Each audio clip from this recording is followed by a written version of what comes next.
meu nome é Samuel, eu tenho 17 anos, eu moro aqui nessa cidade. E eu queria pedir um pouquinho do seu tempo emprestado nessa noite. Eu queria pedir emprestado sua fome por Deus. Porque eu creio que Deus ele quer nos levar a algum lugar, e eu não falo isso da boca para fora. Que a nossa fome possa nos conduzir a lugares de profundidade.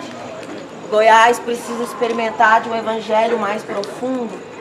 Goiás precisa experimentar de um evangelho que ainda se manifesta em caráter, que ainda se manifesta em poder, porque o evangelho não é uma informação.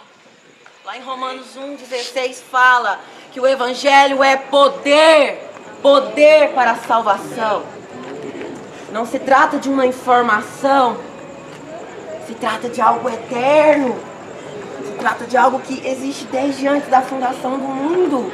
Se trata de uma pessoa, se trata de Jesus. Eu venho aqui falar de uma graça para vocês, mas não aquela graça que nos livra do inferno, mas aquela graça que tira o nosso pecado. Paulo fala em 2 Coríntios como ele ficou feliz de ferir a igreja, de deixar a igreja triste, porque tristeza gerava mudança. Eu não vim aqui falar simplesmente de um Deus que te ama, amém por isso, mas eu vim falar de um Deus também que te confronta. A metanoia, a mudança de mentalidade. Cristo quer que tudo aponte para Ele, o nosso caráter aponte para Ele, tudo. A mortificação diária. Cristo, que nós possamos sair daqui incomodados, com sede de mudança. Eu oro para que todos saiam daqui com uma fome, uma indignação por Goiás. Eu não quero que você saia daqui em paz. Eu quero que você saia daqui com uma tristeza que gera mudança. Amém? Abra sua Bíblia comigo em Jeremias 2. Jeremias 2, versículo 5.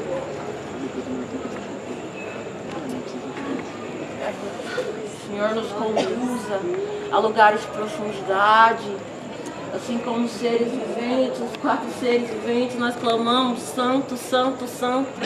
Nós chamamos santo, santo, santo, santo, vem com a sua santidade, vem com poder aqui nessa noite. Transforma, Jesus, em nome de Jesus. Amém. Jeremias o quê? Jeremias 2, 5. Assim diz o Senhor, que iniquidade acharam os vossos pais em mim, para que eles se afastem de mim e andem após vaidade, tornando-se vãos.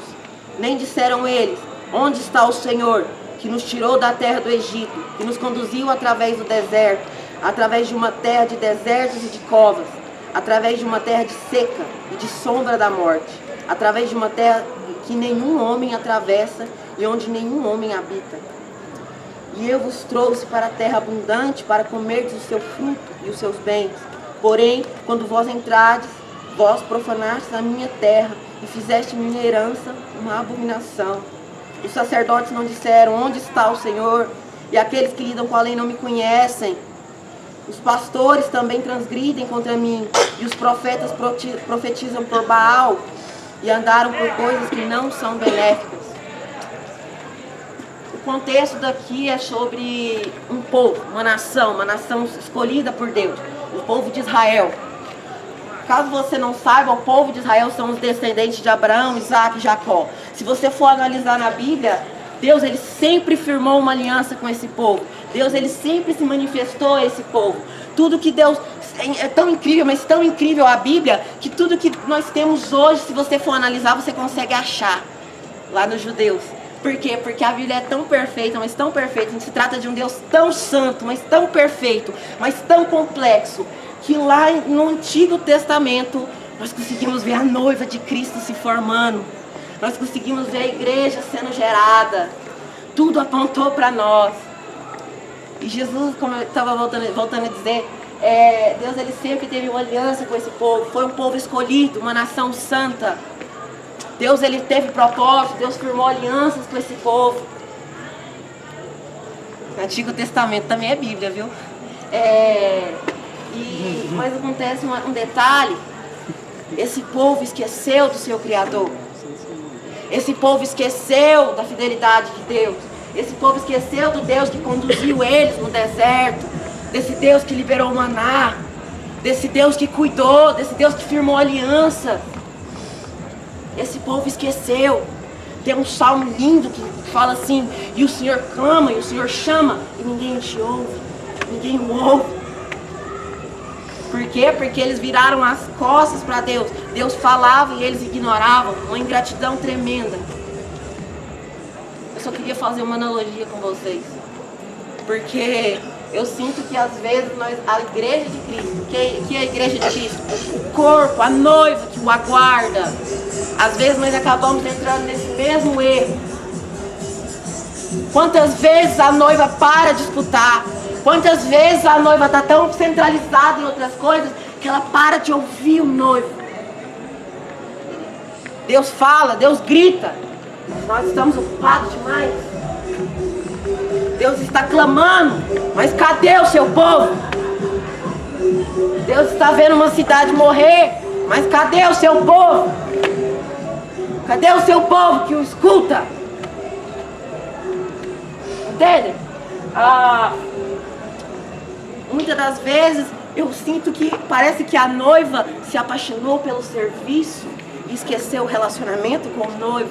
Muitas das vezes eu acho que nós somos mais apaixonados, mais atraídos pelo nosso chamado do que por quem nos chamou. Nós deixamos de dar ouvidos a Deus. Lá em Joel 2,17, fala assim, ó: toquem as trombetas, convoquem as assembleias, e os sacerdotes chorem entre o pórtico e o altar. Sabe o que ele está dizendo? Vamos, urgência, toquem as trombetas, chamem o povo está morrendo. Cadê os meus sacerdotes? Cadê aqueles povos que dobram o joelho e se colocam na brecha? Cadê aquele povo que chora por uma geração? Cadê aquele povo que ajoelha e clama: misericórdia, Deus, tenha misericórdia? É igual aquela passagem em Abraão, que Deus queria destruir Sodoma e Gomorra, e Abraão fala: Deus, e se tiverem 50 justos? O Senhor ainda sim vai destruir? E se tiver 40? E se tiver 30? Por quê? Porque Deus tem um compromisso com o seu povo. Deus tem um compromisso com os seus sacerdotes. Mas deixa eu falar uma coisa: o sacerdócio não acabou no Antigo Testamento. A Bíblia fala lá em Apocalipse 5,10 que o reino de Deus é constituído por um reino de sacerdotes. Quem é o sacerdote? Um coração que ministra a Deus antes de ministrar homens. Um coração que tem acesso a Deus antes de ministrar homens. Um coração que guia, um homem, sabe? Um sacerdote é um homem que guia uma geração, que guia uma sociedade, enquanto a sociedade está caindo em ruínas, enquanto Goiás está caindo em ruínas. Cadê o seu povo clamando? Cadê o povo de Deus clamando? Clamando por santidade. Cadê o povo de Deus expandindo o reino dele? O sacerdócio, ele é completo. Nós também ministramos a Deus, mas também ministramos a homens. Cadê as pessoas que consultam a Deus? Aí eu já volto naquele salmo.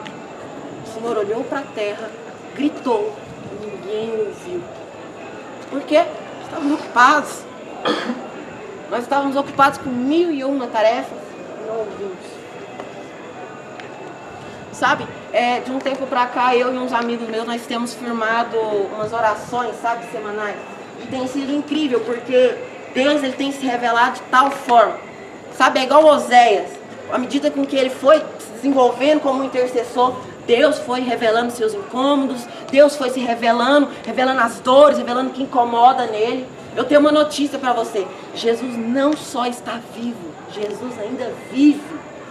Jesus ainda tem as angústias dele. Jesus ainda olha para o seu povo e fala: misericórdia, cadê o meu povo? Cadê o meu sacerdócio real? Cadê aquele povo que se ajoelha no quarto e clama: misericórdia, Deus, tem misericórdia do seu povo, eles não merecem. Cadê as pessoas que sentem as dores por uma sociedade? Cadê os sacerdotes que se movimentam entre o pórtico e o altar, entre o pórtico e o altar? Sabe, meus amigos, eu até acredito que você pode ter sido chamado para pastor, outros podem ter sido chamados para ministro de louvor, outros para pregar, só que o sacerdócio é para toda a igreja. Não são 5 os ministérios que vão fazer-nos herdar o reino, igual o Atos pregou semana passada. Não. É um sacerdócio. A Bíblia fala que quem vai reinar são aqueles que desenvolveram um sacerdócio. O que é sacerdócio? Um coração que se coloca na brecha. Um coração que ministra a Deus. Cadê o sacerdote dos colégios? Cadê o sacerdote de Goiás? Cadê o povo?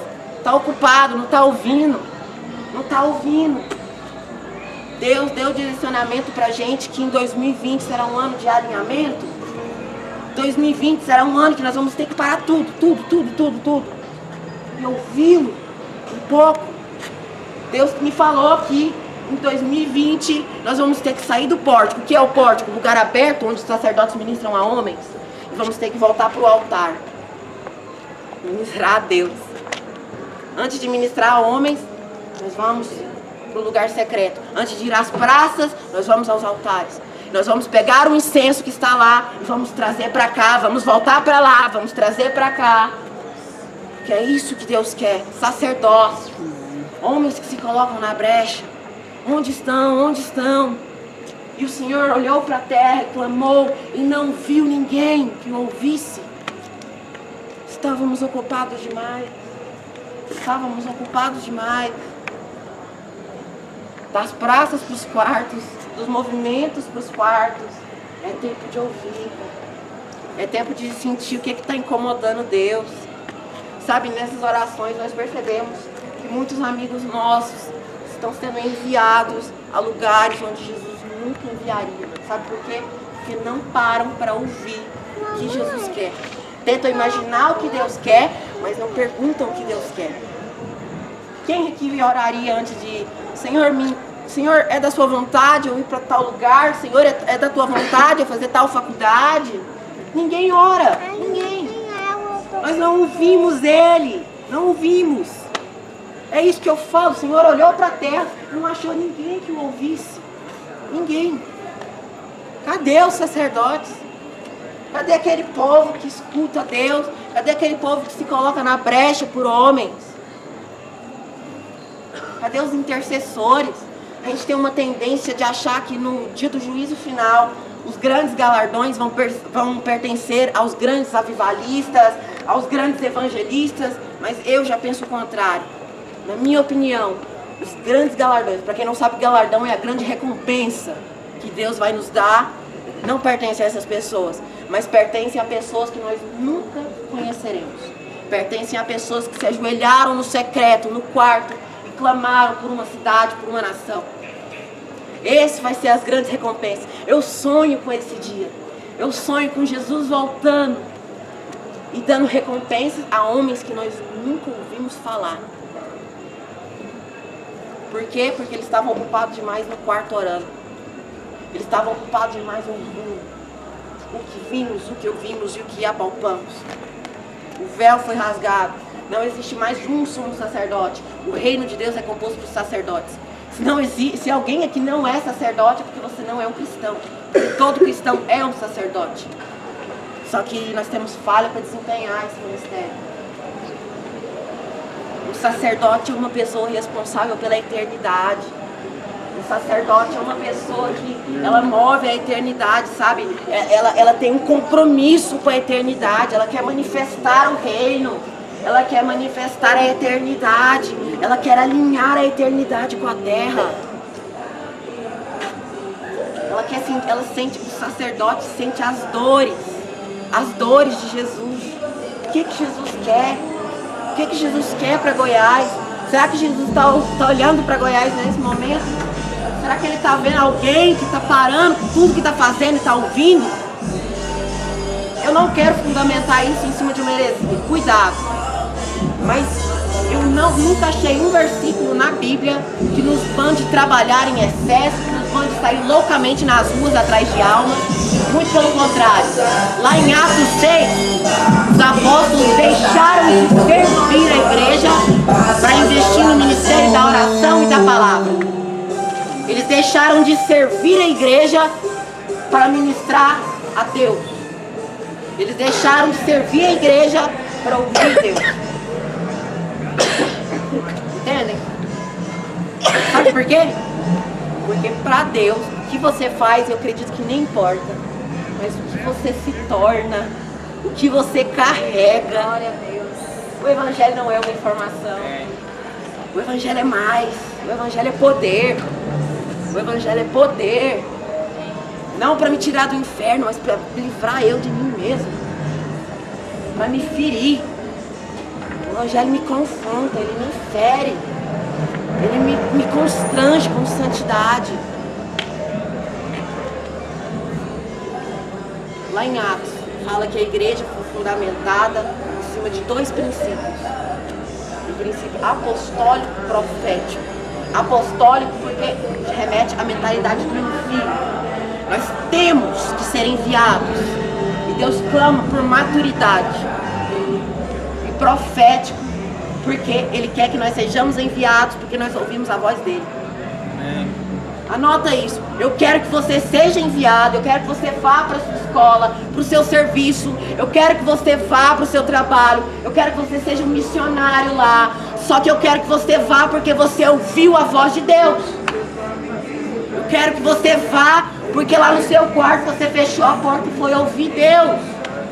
Eu quero que você seja enviado para outros lugares. Eu oro para que Goiás tenha uma mentalidade apostólica, uma mentalidade de envio. Vamos enviar, vamos parar de reter nossos discípulos. Vamos parar de guardar nossos discípulos, vamos enviá-los.